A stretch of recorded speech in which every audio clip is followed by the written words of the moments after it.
I do. Hold on, Vic. What up, man? Getting the speakers together. Okay. Because this is only coming out of so Victor, Nico, real estate, entrepreneur, financial literacy, has a book as well, also does credit repair. So, billionaire and all that stuff. So I'm gonna go ahead and leave that up to you. I appreciate y'all. How's everybody doing today? Just want to make sure I can hear y'all. Good. Well, thank you for taking part of your time today. I know Coach Top speaks highly of this group, so I want to make sure that I'm able to leave you with some good information. I'll share my screen. I do have some information, some PowerPoint stuff. If you want to take some notes, feel free to get screenshots or whatever. I just want to kind of talk through some things that I wish somebody would have talked to me about when I was in my early 20s when it comes down to money. I was like 38, 37 before I really figured out this money game and how to really make dollars work for me. So I'm hoping that by the time we are done today, I will have left enough information for you to at least go dig deeper and kind of explore some of these concepts a little further. So with that said, I know my clock is ticking, so I'm gonna get going here. Let me get my PowerPoint going. Again, my name is Victor Johnson. Y'all can call me Vic. I'm going to share my screen here in just 1 second. Hey, Vic. Yes, Vic, sir. real quick, what's your mantra real quick? My mantra, I love it. I am committed to owning profitable businesses and properties that have a positive impact on others so that I create the freedom, resources, and legacy that I desire. I am a healthy, happy, giving, loved, responsible billionaire business owner. That's how we wrap that up right there. All right. Good job. Thank you. So yeah, King's Accountability Group is a life-changing situation for us. I would have never met this guy, Coach Top, had I not been part of that group. And it's so crazy as I grew up in Bayview and he was running around with my cousins and all that. And I never knew him until like 30 years later. So we'll talk a little bit about that down the line, how important relationships are in this whole money game. So on the screen right here is just stuff that I do. It's not who I am. Yes, I've written a book. I have invested in real estate, developed real estate. We have a portfolio of some rental properties and stuff. I do speak. I am a board member with King's Accountability Group and also another nonprofit called Inspiring You to Greatness. It's a community development corporation where we build affordable houses. We do workforce development. We also have home buyer education as well. And then I consult people because I do all of this stuff. I'm able to have a unique perspective on some of the things related to real estate investing, entrepreneurship for sure. I've been a full-time entrepreneur the last 5 years, but I've been dibbing and dabbing for the last probably 30 years, to be honest with you. I know, of course, I don't look that old, but I am. So let's just go right into that. But these are things that I do. They are not who I am.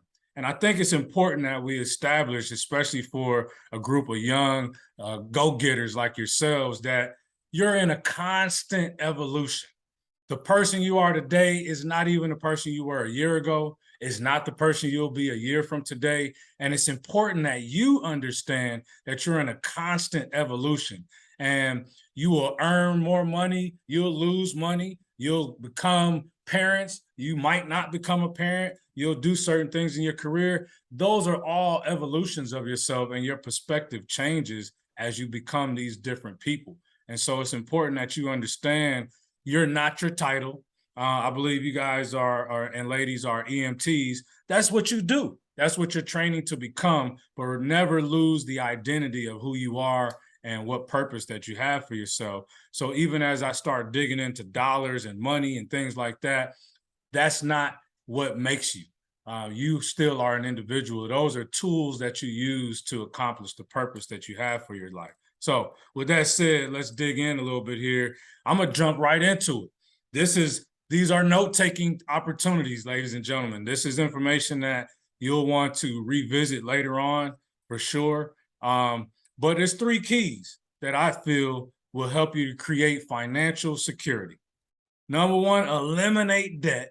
And we're going to unpack all of these a little deeper, but eliminate as much debt, bad debt as possible. Increase your earning power, and then create passive income streams. All the successful financial people in the world have found ways to eliminate or drastically reduce the amount of debt that they pay, because debt is all interest. You're paying interest. That's not money that goes towards your balance. That's not money that goes towards your equity or your growth financially. You're just paying a financial credit card company or institution for giving you some money up front, and it comes with a cost. So if you are, some of you may have gone to college or just starting college, and you see that big kiosk out there on opening day, and they got the credit cards, they're ready to give you $500 or $1,000 out the rip. That's not free money. And I've talked to college students in different seminars that took that $500, didn't know how to manage it. And 3 years later, 4 years later, when they're coming out of college, that $500 is a $3,700 debt that they're looking at. They never took care of it.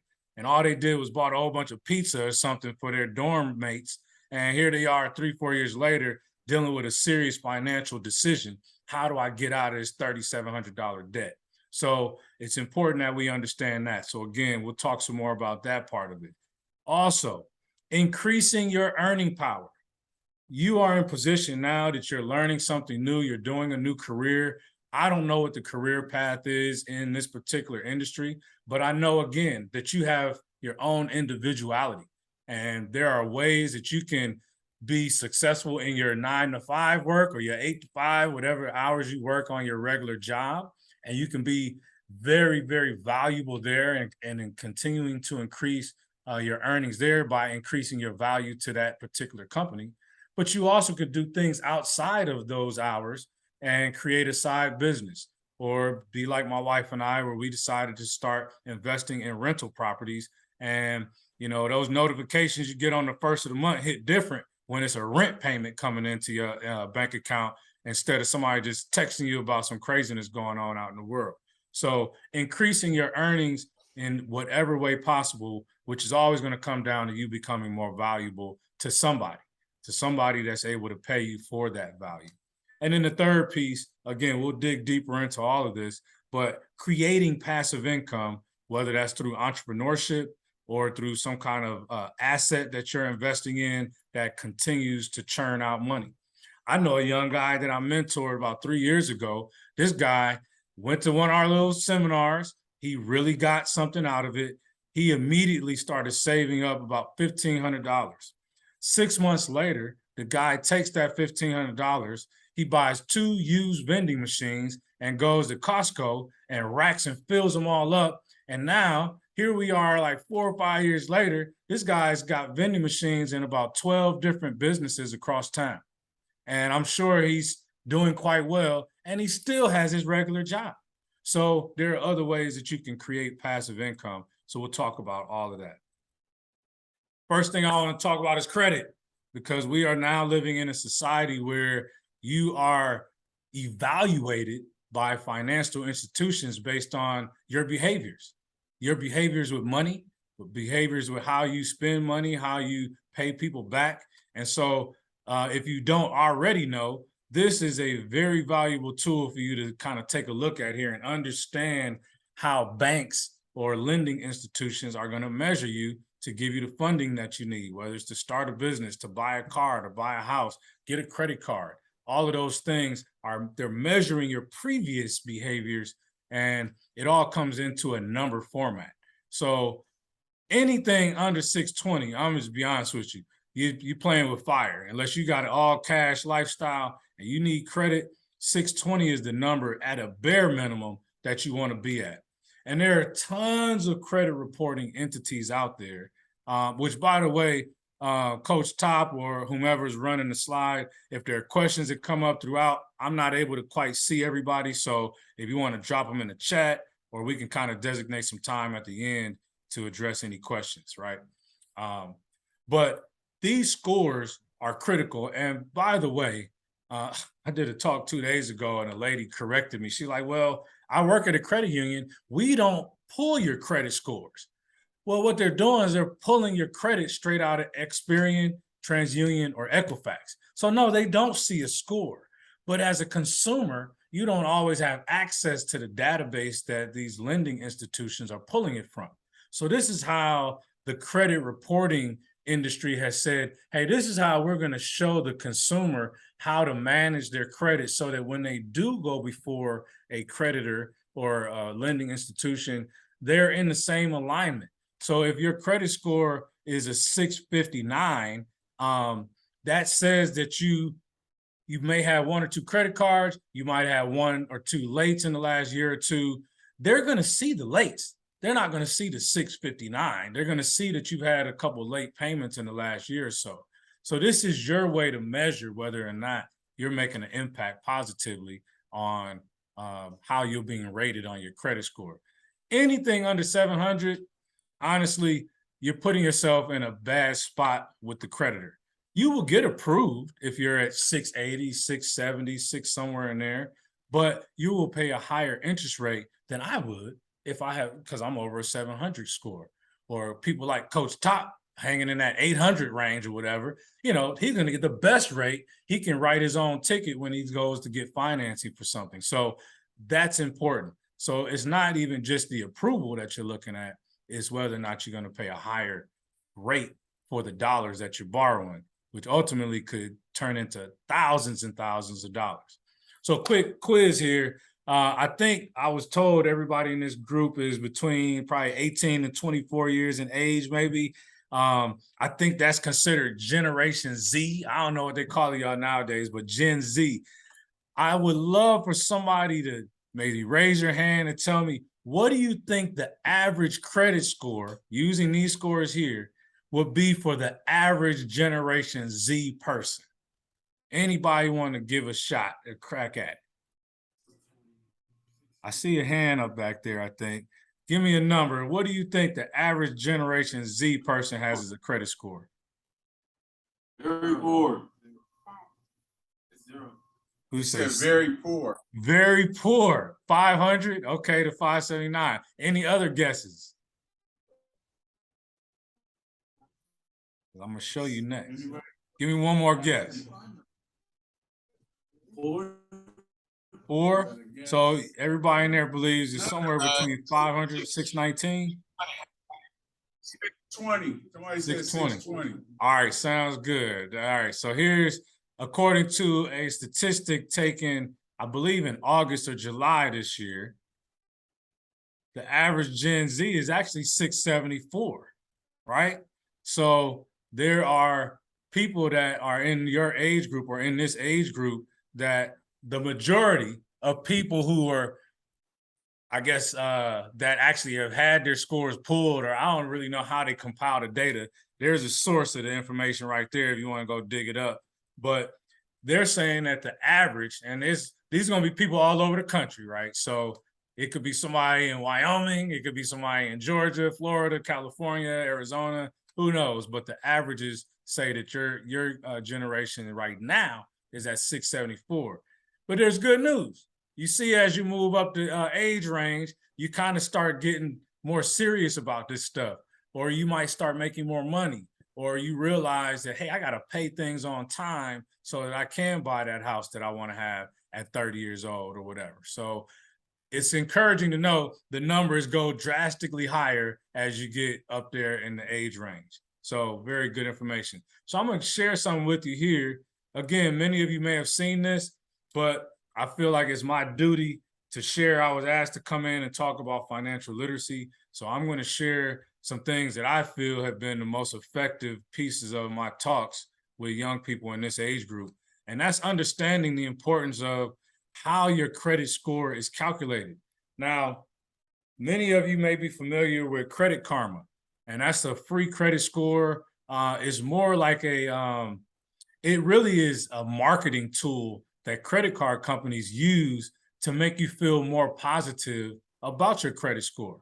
Your FICO score is the one that 90% of creditors are using, though. So there is a difference between Credit Karma and your actual FICO scores. So I would encourage you, if you really want to know what your credit scores are, go either straight to myfico.com, which is showing here, or I would encourage you to go directly to TransUnion.com, Experian.com, or Equifax.com, which are the three major credit reporting entities. They are the ones going out there gathering information from Bank of America or from, your auto financer to find out, did you pay on time? How much credit was extended? How much of that credit do you still owe? These are the things that measure all of these numbers. And again, FICO says, I'm going to take this data and turn it into a numerical number that people can kind of understand the behaviors, or at least creditors can, and lenders will know how they should treat you on the next loan or credit that gets extended to you. So clearly you can see these top two categories are your most weighted as it relates to your credit score. Your payment history is the biggest impact on how you're measured when it comes to going out and getting more credit. So if you're paying on time, you're going to have a higher score. I want you to really pay close attention to this bullet here, that they really weigh you the most on the last 24 months of your payments. So if you've been a rock star with your payments on time since, let's say, December of 2020, then you might still have one more payment. Maybe you had a late payment in November of 2020, and that's the last late payment that they see on your payment history. Well, that's still going to reflect in your score. Once we move into December, January, and you're now outside of that 24-month window, you may see a great jump in your score. It could be as much as 20 or 30 points because that late payment is no longer calculated in to the last 24 months. So keep that in mind. If you have plans to buy a house, buy a car, do something, get a business loan or anything in the next 2 years, it's important the steps that you're making now, that you're paying attention to how you're making those payments.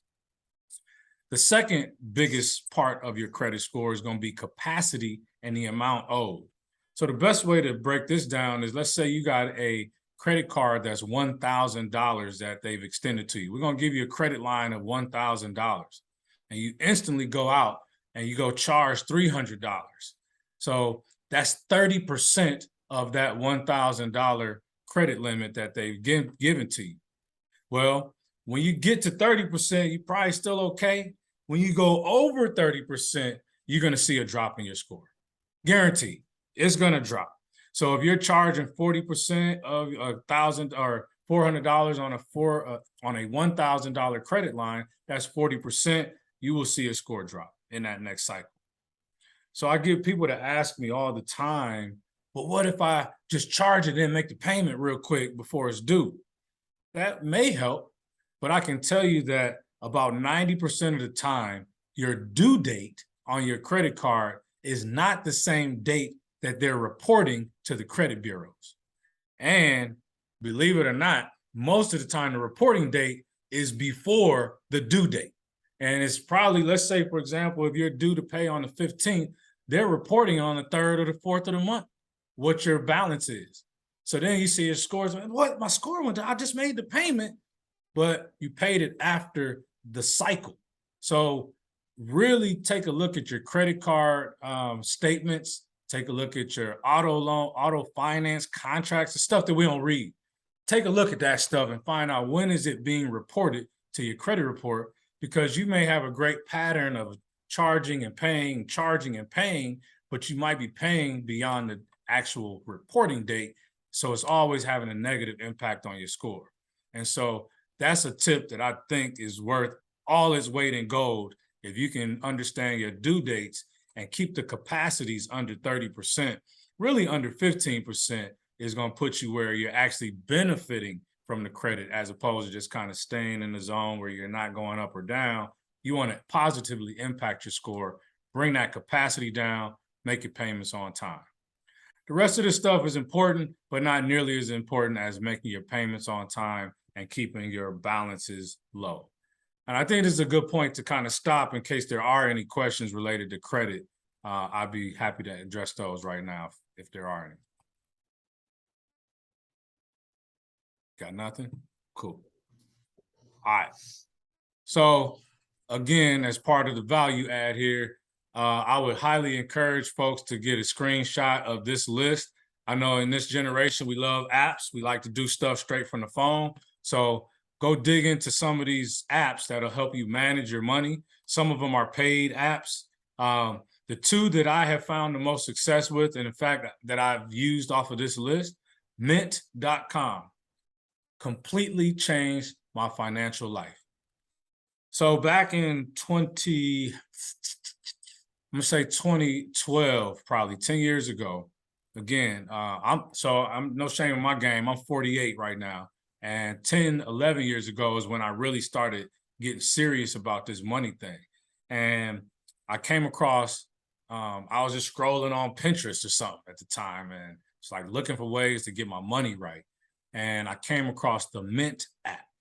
And Mint, I spent a whole Sunday afternoon attaching my bank accounts and everything to it. I had my wife do the same thing. I even had my two daughters were living in the house with me at the time. I had them they both had jobs at like restaurants, fast food restaurants. So we put their stuff in there because I really wanted to get a grasp of the dollars that were coming in and for sure the dollars that were going out of my house so I could make some adjustments. Well, mint.com, just a quick example of how it changed our financial life from that point forward was we were living in an apartment in Atlanta at that time. And I believe if I got the numbers correct, we were paying about $750 a month in rent. No, I don't live in California anymore. So the rent, you probably like, that's crazy. But yeah, you could live in Atlanta 10 years ago and have a nice little, in fact, it was a 3-bedroom apartment and we were paying $750, wasn't in the hood, real nice spot. And so my goal at the time, once I loaded everything into Mint, I realized that we were spending about $1,200 a month eating out. So wait a minute, to have a roof over my head for my kids and my wife, it was only $750, but I'm eating out, spending $1,200 a month. Oh no, we got to change that. So Mint helped me to put it in a little pie chart where I could see that. I didn't realize that. Obviously, I knew what I was spending and maybe a little bit about what my wife was spending. But I didn't realize what my daughters were doing and stuff like that as well.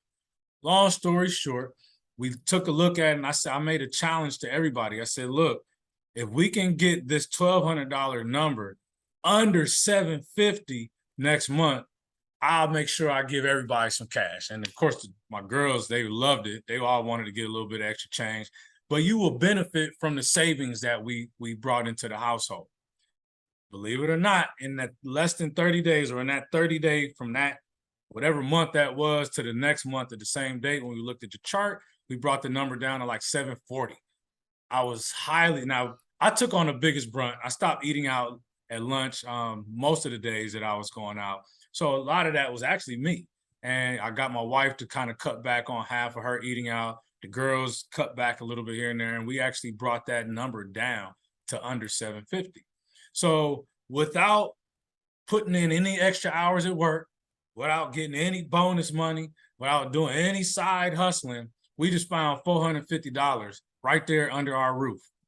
That's what Mint did for me and changed our life. And then I kind of got aggressive with it and start cutting back on things with our utilities and other things. And, I was in a point where I needed my credit score to get better. So I used those additional savings to help pay off credit cards and collections and things like that. And I saw my scores go up and everything got better. Everything got better. And so taking a look at your money is a big, big part of the money mindset that we talk about. You don't know what you're truly earning and what you have unless you are watching where it's going once it comes in. Ice Cube used to say, it ain't about what you got, it's about what you keep. So it's really about, it doesn't matter if you're making $20,000 a year or you're making $250,000 a year. It really comes down to how much of that money and your lifestyle can you keep and be able to put towards saving and growing your wealth. And so these are a few apps that might help you out. Kind of sat on that a little longer than I wanted to, but I thought that was an important point for you all to capture, especially at this age. So we talked about eliminating debt because you want to manage your credit, manage your expenses and your income. So that's one way to eliminate debt. Now let's talk about the increasing your earning power. And again, if there's questions at any point, feel free to drop them in the chat, or we can take a segment towards the end here. So we talked about becoming more valuable. So, you know, there's tons of ways to do that. And again, I applaud Coach Top for bringing in some of the folks that, you know, he is associated with in his circle that are doing great things. They're making progressions in their life and things like that. I know you all were taught about mantras. I mean, man, if Terrell Muhammad came through, you all are already on fire. If he has taught you about mantras and you actually apply that information to your life, you should already be seeing some positive impact on how, not only how you're living your life, but how people are reacting to you. That's a big part of this, right? But becoming more valuable, that means you got to read the books. You got to listen to the podcast. You got to learn more about the position that's beyond where you're at now. You know, someone told me that the result of where you're at now is actually the habits and actions that you took 3 to 5 years ago. So the things that you're doing today, you're going to positively, hopefully, impact the person that you become 3 to 5 years from today. You know, the life I'm living now, the blessing of being able to get up, you know, I have morning routines and things, but to be able to manage my clock every day, that was my biggest motivator to being able to get into a successful business. You know, if I could find ways to generate income and become more valuable to the world, then maybe I wouldn't have to go to these corporate jobs that I had all these years that were just laying me off after every few years. And I had to go find another job and doing all of that kind of stuff. So always find ways to become more valuable. There's 2 things that I tell myself every day when I wake up. How can I be better than I was yesterday?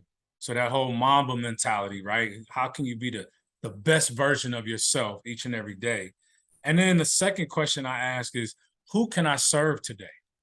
So thank you again, Coach Top, because you allow me to meet one of my questions for today is I'm allowed to serve all of you with some information that I hope will make your life better, will make you a better person. And so that's important to me, is that I become better each day and that I also serve others each day. Building mutually beneficial relationships. At 20, I didn't get it. I was very transactional in how I maneuvered. And it was all about, well, I can give you this if you can give me that, or I can do that if you can do this. It was very transactional in how I move. Drake has a song out that I love right now, where he talks about people moving promotional. Like everything they're doing is about promoting. And I had to sit back and look at myself, even because as an entrepreneur, you always are in business, but I don't want to come off like I'm selling to anybody, right? I just want to offer value to people. And I received a job one time from, again, I was in the debt collection industry as a call center manager in my corporate life. And with these companies, you get these investors that come in, they'll dump millions of dollars into the company, hoping to get a certain return. If the numbers don't shake out 2-3 years later from when they started, then they letting go of the whole company, and you pretty much out there. You might get a severance, you might not get a severance, and you back out in the workforce looking for another job. And so that happened to me 4 times in my corporate career. 2 of the 4 times I actually got a severance. The other 2 times, they were like, hey, have a nice day, get out of here, bro. And I had to bounce. And one of those companies was when I actually moved from Atlanta to Austin, Texas. It doubled my salary. I was living a good life. It's actually when I started getting involved with real estate. Well, that company went out of business, or at least their loan division, which is the side that I was working for, went out of business. When they went out of business, I was on LinkedIn and I put a plea out there like, hey, folks, I'm good at being a director of call center. I can develop processes. I'm good at growing people.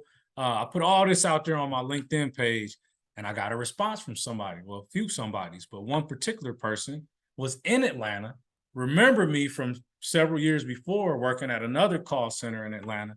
She said, "Hey, I see that you posted about your job went away and you're looking for another position as a director of a call center. I know a guy. He's actually in Austin, Texas. Hook up with him." Ended up hooking up with him, got a job a block away from the other company. My salary took a slight hit, but for me, I had gotten a severance. So it was really just about keeping my income going and being in a good space in that same industry. So here's somebody who I hadn't talked to in probably 5 or 6 years. I drop a post on LinkedIn and I end up getting a job. And actually, that guy, so since then, I moved up from Austin to Dallas. When I moved, I took another job making way more money than I was even into that company. And when I left, because I had done so much for him there, he left and him and his wife and family moved up to Dallas to another opportunity. And so we're still pretty cool to this day, but it was all because of a relationship that I built. So please respect your relationships. You know, the people that you know now that might not be doing so great, or you don't really see them as having any value, who knows where they're going to go in life. Again, we already talked about we're always evolving. So some of these people could be people that you really want to know 5 to 10 years from now, and not only know them, but also be in a position where you might be able to help them out. So the next one is finding a mentor.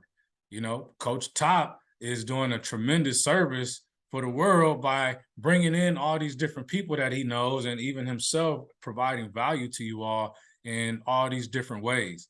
And you may not even appreciate it to the level that you really will later on in life. But as we get older, we start to look back at some of the people and stuff that have come into our life and have impacted us. And you start to realize, man, I didn't do any of this on my own. You know, I'm a successful real estate investor, but I realized, you know, there's a lot of people on the pathway to becoming wealthy and successful that have touched you, that have done something. It might have been as simple as, you know, making a phone call on your behalf or speaking positively about you in a room that you weren't in. These are mentors and coaches that have walked the path before you, and they know where some of the pitfalls are. You know, you don't always have to learn from your own mistakes. You can learn from other people's mistakes. So that would be something that I would encourage everybody to find a mentor in whatever you're doing. What am I looking like on time, Coach Top? About 10 more minutes. All right. Thank you, sir. All right. And in this one, I know it seems probably stupid to a lot of people, but just smile more. Sometimes just smiling opens up possibilities for yourself, you know, and it makes you feel a whole lot better than just walking around with a mean mug all day. You know, sometimes just smiling lets somebody who may have an opportunity for you see that you're open. You know, that's somebody I'm going to say hello to today. Let's strike up a conversation. Let's learn a little bit about each other and find out how maybe there's a way that I can help them or they can help me, or mutually beneficial relationship. So smile more. Don't be afraid to smile. And it doesn't matter what your grill looks like. It's about the positive image that you're projecting out.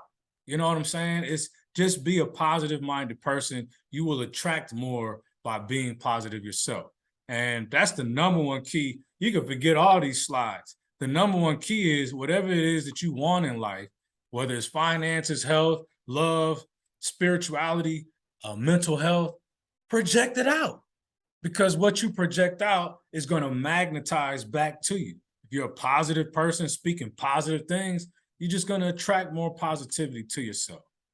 And then the last one on here is learn. Be a constant learner. Learn more about what you really enjoy doing. Again, not the role that you play, not the title that you have. What do you truly enjoy doing?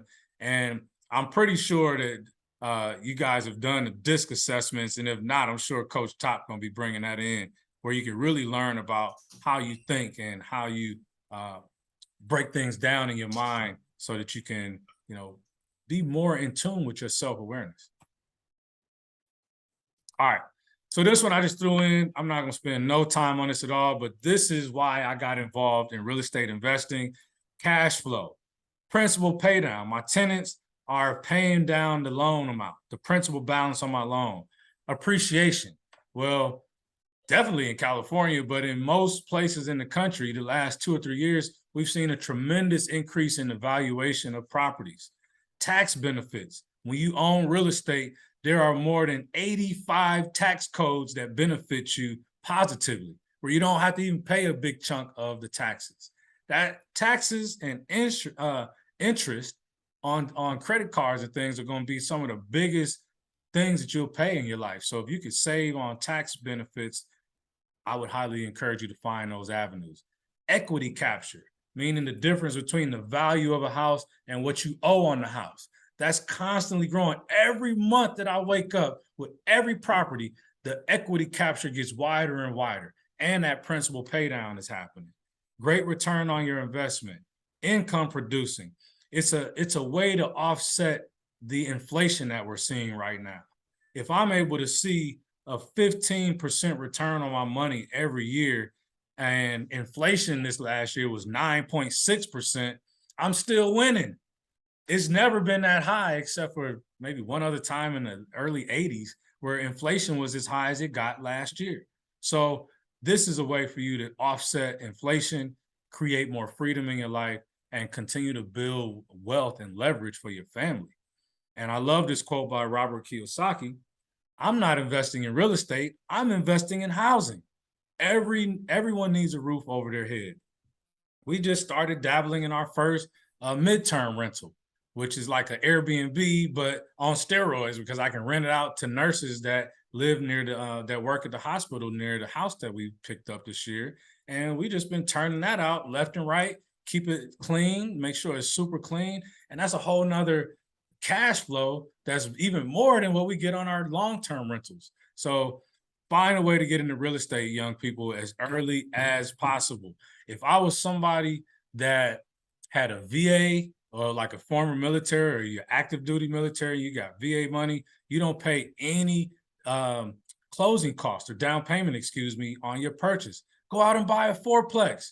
You have $0 down. Go buy the 4-unit because it's measured as a single family house. Stay in one of those units, rent out the other 3, refinance that in a couple of years, pull some cash out, go buy another house. Like, this is how the game works. If you need some steps on that, hit me up. All right.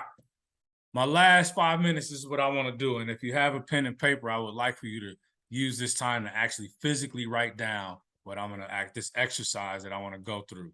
I do this with the college kids when I speak all the time. And I love, love, love this exercise because it's one that I did back in 2012. And here we are in 2022.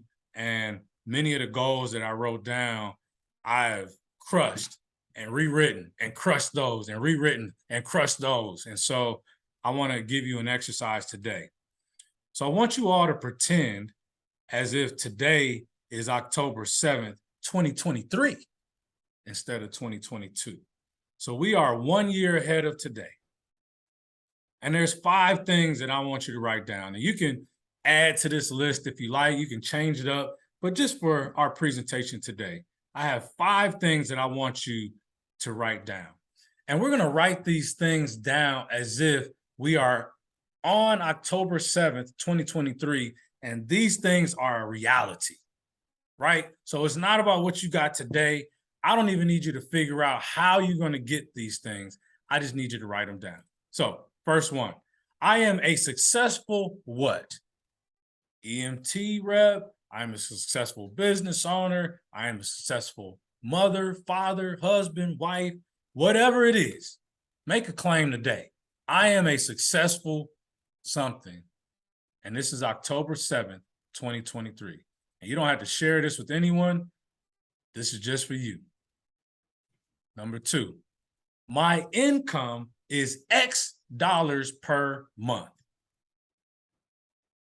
One thing that a lot of people do that I feel is completely wrong, and I learned this from other real estate investors when I first got into business. Oh, I want to be a millionaire. I want to be a millionaire. I'm going to make $1 million. I'm going to get all this money. But financial freedom is actually being able to cover all of your bills, all of your expenses, all of your pleasures, your saving, your passion projects, and being able to know what that number is every month and then go out and earn that. And anything beyond that is truly wealth. But if you truly write down a number, you might realize that financial freedom is really only about $6,000 a month for you. Or maybe it's $20,000 a month. But to be a millionaire, you got to make $83,000 a month. So do you really need the $83,000 a month, or do you just need to cover a certain dollar amount? Remember, add everything in, your lifestyle, the way you like your life to be, and figure out that number. And I would say that that should be the number that you start with, and you can always take it higher. But my income is this number per month. My available cash is, meaning how much cash do you have on hand? Real money, real dollars. And it could be 401k money, IRAs, some savings or whatever, but what's real cash that if something goes down, you can get to it? So what's that number that I have? Again, this is October 7th of 2023. And you notice I put, and my credit score is 7 something. We ain't playing around with them sixes. My net worth is X. So people hear this word all the time. People Google everybody's net worth all the time. Oh, what's Jay-Z's net worth? What's, Beyonce's net worth? Net worth is all of your assets, the value of the car that you drive, the home that you live in, the savings that you have, the equipment that you have, the computers, the phones, the stuff, everything that you have has a dollar amount value. Take that number, and then the other side of it is, what do you owe? What's your liabilities? Do you have credit card debt, student loans, a loan balance on your auto loan? Do you have a house and you're paying a mortgage? What's left on that? You take the total value of all of your assets and you subtract the total value of all of your liabilities, and that's your net worth. And the goal would be to increase that number by 10% each year. If you do all of that, you find that, you know what? I got a $20,000 net worth. Glory to God, because it could be a negative number. But if it's 20,000 positive, then your goal should be, I got to get this number to 22,000 net worth by this time next year. And then 24,000 or whatever, right? You want to continue to push that number up every year. And then I ended with this: visualize this reality for yourself right now. Like, you have to speak it into existence. That's what the mantras are about, is being able to speak it into existence so that the universe will support that goal and turn it into something that's much more than you just talking about it. You'll make it a fruition. You turn it into reality.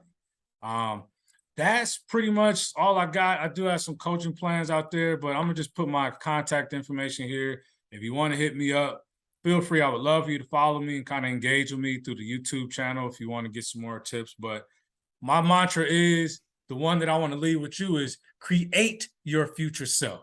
You have that ability within yourself to create the future that you want, financially, physically, mentally, lovingly. Go out there and do it and start seeing it in reality. I appreciate this opportunity, Coach Top. I appreciate this time with all of you all. My name is Victor Vanico Johnson. Have a blessed day.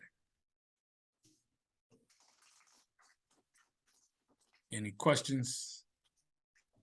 Thanks, Vic. Anybody got any questions for Vic? No questions?